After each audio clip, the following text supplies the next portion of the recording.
The phase 3, deploy AWS control tower. What is control tower exactly? Let's understand that first. Control tower is managed AWS service that automates the setup and governance of secure multi-account AWS environment. That is also known as landing zone.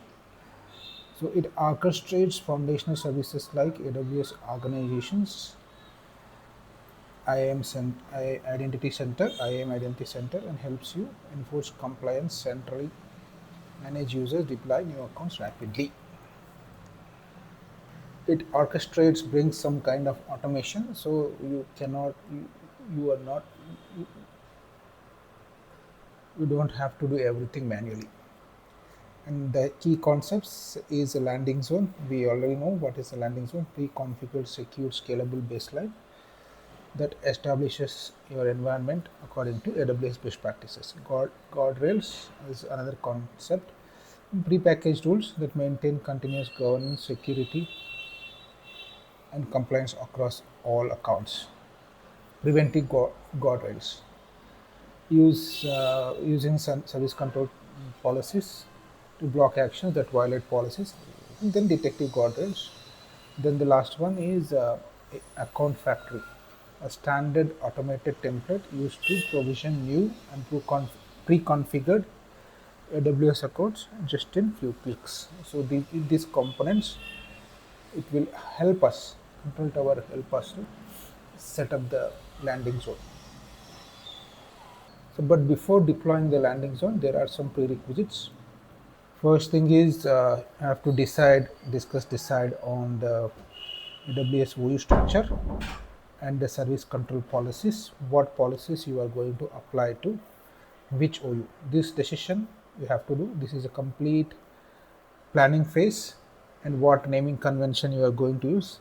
So this is complete planning phase. You don't have to do anything manual here. Just decide on the OU structure, policies that you are going to apply, and the naming convention. And maybe you have a ready-made document with all this information. Now I will try. I've already done that. Prerequisites and OU structure and policies naming convention. In fact, I have created the OU structure service control policies manually just for my hands-on, but in the production environment it's not required. You just have to prepare the things and keep it ready. Then you use the control tower to do all the things. Let's go ahead and deploy the AWS control tower. I just searched control tower.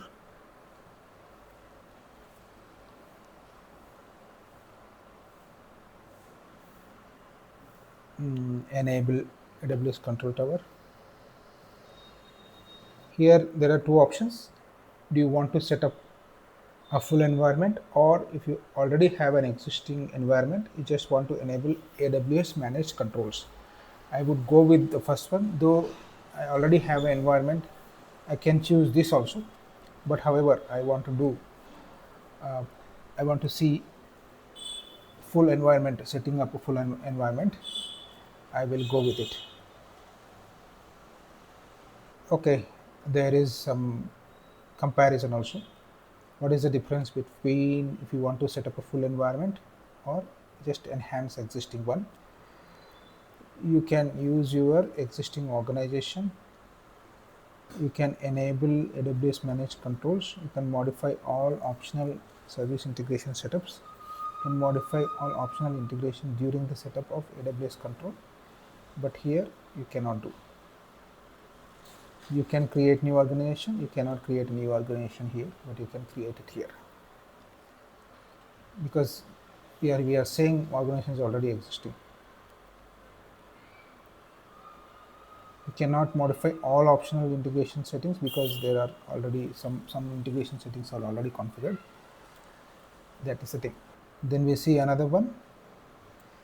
Automatic account enrollment recommended if setting is enabled. AWS control and tower enrolls accounts automatically.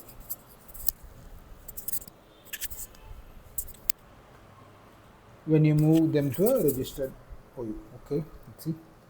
I kept it checked. Okay, next.